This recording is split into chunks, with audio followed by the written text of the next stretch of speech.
I'd say that's more important than just being all organic. All right, we have Tiffany on the line right now. Tiffany, are you there? Yes. All right, what's your question today, Tiffany? Yes, I had a question for your guest. I wanted to know, the food that she's speaking of, is it all raw, or are there any prepared food with the stove or something? My preference is to have hot food, so I wanted to know if there was any selections that would be hot. It's a very good question, Tiffany. Jill, do you have any suggestions? Hi, Tiffany. What a great question. I love hot food. I could not live without hot food. Yeah, there's even some enzymes and wonderful things that come out when you cook food. So I've from the research I've done, an all-raw diet isn't necessarily, the best way to go, and I couldn't live like that. I live in a lifestyle the last 10 years where I eat great food, and it's easy to find and it's easy to make. And fatfree.com is a good resource for recipes. Also, are there specific ways of cooking the food that are better than others? Like I've heard microwaving or steaming is better than boiling vegetables or grilling meat. Would that help at all? Well, if you make soups and stews, you're going to keep all the nutrients in there, and if you're, save some of the water if you're steaming and add it to something else, because some of the vitamins and nutrients are going to come out in some of those methods. So, yeah, I try to stay away from microwaving if you can, but like I said, I think the overall general message is to just eat more plant foods and strive towards that kind of diet and look for those kinds of recipes that you already love, like mashed potatoes and oatmeal and sweet potatoes and burritos. I love burritos. I have one more question for you. Yeah, absolutely, Tiffany. What about fish? Oh, that's a good one. I've heard fish have omega-3 acids in it, or fatty acids in it, that help out with cancer a lot. Yeah, you're better off getting your omega-3s from plant sources like walnuts.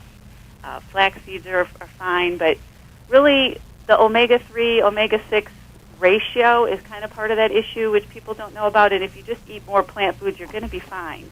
I say that there's really, I kind of sum up the problems with animal foods into six categories of why animal products cause problems. So fish is right in there. And number one is that they all have saturated fat and cholesterol. Even fish has cholesterol and saturated fat. Salmon sitting out on the counter on a 98.6 degree day is sitting there solid. It's a solid fat, and that's the kind of fat you don't want to put in your body.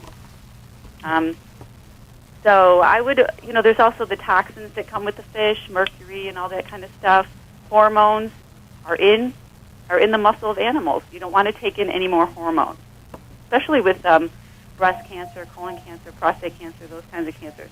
There's no fiber in any animal products, and fiber is really important. And then they're too acidic for us, and that causes problems with our pH level. And also, lastly, they're not the source. The fish already went to the seaweed to get their nutrients, and the same thing for us. We can go right to the source. Great question, Tiffany. You. Thank you very much. Bye.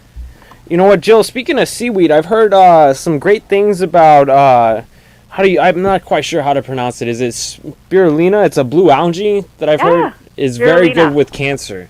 Yeah, spirulina is a really nice thing. You can get it at the health food store, and it's a nice dark green color. It is a blue-green algae that is only grown in California and Hawaii, I believe, where the environment's clean, and you can add it to your fruit smoothie, and that's a great way to put it in. You don't want to add too much because it has a strong flavor, but at the health food store, ask them questions and go try some. Do you have any idea what is in it that is so beneficial to cancer patients? Not offhand. No? No, but you could go to Nutrition MD website and look around in there. I suggest anybody listening that is recovering from cancer, find out more about that.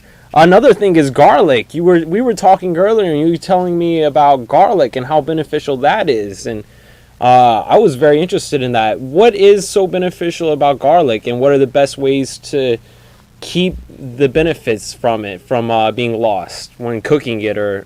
Yeah, garlic is amazing. It has such a history as a healing property. Back thousands of years ago, people used garlic. It's antibacterial, it's antiviral, it's anti-inflammatory. And if you take the peel off a few minutes before you cook it, like give it 10 minutes and let it breathe with the oxygen, it releases these allosulfides that actually increase its ability to kill cancer cells. It's been shown in research that garlic actually can kill cancer cells. So everyone who has cancer really should make garlic a part of their daily routine. And cooking it is fine, and then it's not so strong. Just, throw it in things. And if you have a hand blender, you can make some wonderful creamy soups with garlic and onion and any other veggies you have. That's good. My girlfriend loves to cook with garlic. Everything she makes, she loves to put garlic in it, which is really nice. I love garlic myself. But what about some other vegetables? I've heard cabbage-like vegetables, cruciferous vegetables are very good for you. Yes, they are. They are kale, collard greens, turnip greens, mustard greens. Those are some of the top, most powerful, best things you can eat. And, in the South, they cook those things for 5 hours with a lot of maybe lard or bacon. If you just chop them up and throw them in a soup or stew, you can really get them in that way. Sometimes I've pulsed them in the food processor and then throw them on a salad. They're really, really high. Well, what about steaming them? I like to steam broccoli, and I like to eat it with cheese. I love broccoli and cheese, always have. Is that going to lose some of the nutrients in it? Cause it to lose the nutrients? Because you're adding the cheese? No, I was just saying steaming, cooking it that way. But, what does the cheese have to do with it?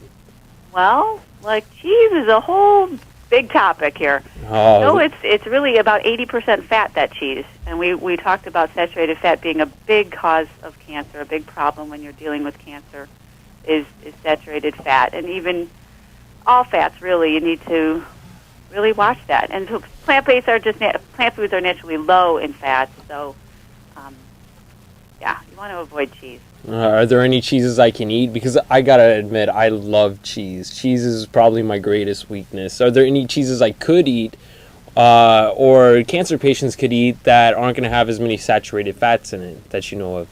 Nope. No, just cheese in general. Oh man. I gotta tell you something, Ryan. Okay. If you research it and you start to read how the process is made, what's in it, why you want to avoid it, and you get motivated to be healthy, and you think about your health more than your taste buds. What's going to happen is if you took a 3-week break from cheese, your taste buds would change. And all of a sudden, you might eat a piece of cheese 3 weeks later, and you'd have that coating in your whole mouth, and you'd feel bad afterwards.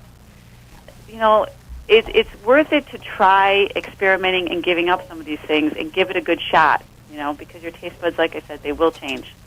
Well, say, as cancer patients, what else should they be giving up that they may normally eat, Yeah, it's tough because it is.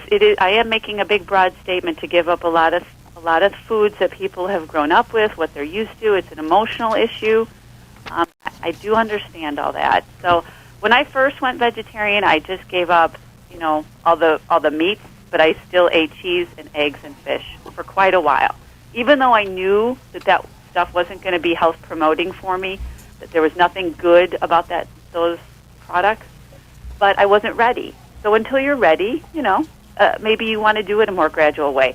I've heard that studies, like Dr. Dean Ornish says, and I believe this, that if you make a bigger change, you're more likely to stick with it.